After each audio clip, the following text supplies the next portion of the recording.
If you look at the IPA consonant chart, you will see that the nasals are listed below the plosives, but you need to know that in terms of closure, they both require complete closure. What do I mean by closure? Closure is a term in phonetics to refer to the contact between the active and passive articulators, obstructing the air stream through the mouth and or nose.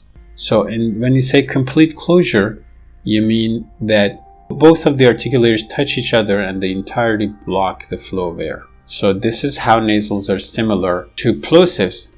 But then the difference is that you cannot continuously pronounce plosives. They're not continuants, but you can continuously pronounce the nasal stops. And the reason for that is, although both articulators are completely closed orally in the mouth, because of the nasal feature, the velum is lowered and air can continuously pass through the nasal cavity, making it possible to continuously pronounce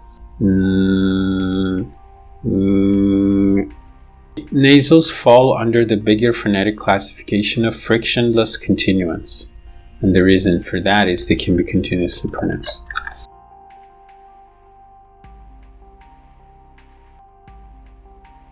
Sometimes you can show in phonetics, use this symbolism like square brackets inside of it, minus nasal, which means that the sound is oral, or plus nasal, which means it is nasal, which means the velum is lowered and air can pass through the nasal cavity.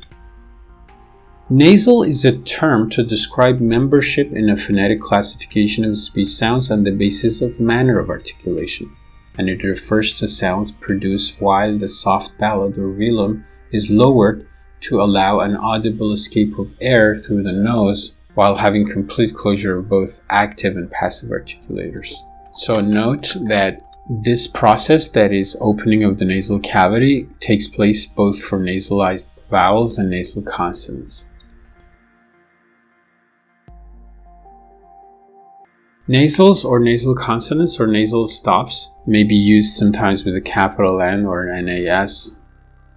If you look at the chart, you see that if you go through the nasal row, you will see that all nasal consonants are voiced.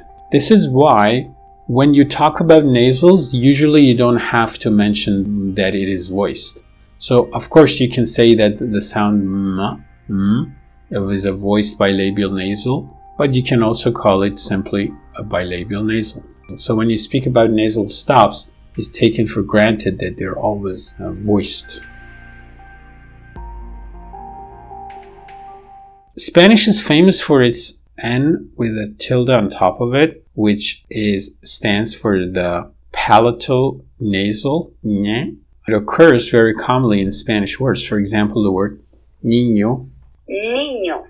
Or the word for Spanish language is pronounced Español. Español. I'm still struggling. Or the word for tomorrow is Mañana. Mañana. English has the three nasal consonants ma, na, nga in words like ram, which is broad transcription, narrow transcription, ran, rang, nga. This in English is a phonetic variation of ma and occurs in the word symphony. So it's a labiodental ma. This actually occurs in English not as a phoneme but as an allophone of ma. There's a difference between voiceless and devoiced, so you need to know that although there are no voiceless nasals, nasal stops can be devoiced.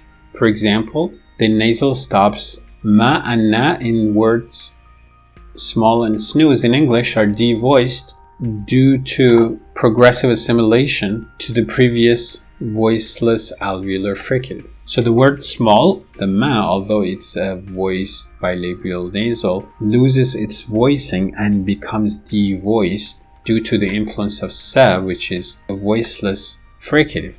The same is happening in snooze. Again, you're having a voiced alveolar nasal that loses its voicing due to the influence of the previous voiceless alveolar fricative sa.